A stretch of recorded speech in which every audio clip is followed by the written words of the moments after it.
So what's really your job? ಕ್ಲಬ್ಬಲ್ಲಿ DJ ಆಗಿದ್ದೀನಿ. Night parties, night life daily enjoy ಮಾಡ್ತೀರಾ ಅಲ್ವಾ? ಆಗಲ್ಲ, ಎಲ್ಲರೂ ಗುಂಪಾಗಿ ಸಂತೋಷವಾಗಿರೋ ಜಾಗದಲ್ಲಿ ನಾನು ಮಾತ್ರ ಒಬ್ಬನೇ ಇರೋಂಥ ಕೆಲಸ.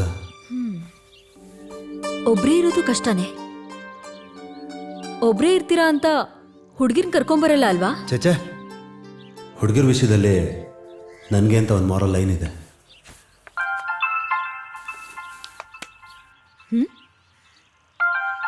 ಫೋನ್ ಇಲ್ಲ ಅಂತ ಹೇಳಿದ್ರಿ? ಇಲ್ಲ, ನನ್ನ ಪ್ರೋಗ್ರಾಮ್ ಕೋಆರ್ಡಿನೇಟರು ನನ್ನ ನಮ್ಮದೇ ಅವ್ರ ಮೊಬೈಲೇ ಕೊಟ್ಟರು. ತಪ್ಪಿಸ್ಕೋತೀನಿ ಅನ್ನೋ ಭಯ.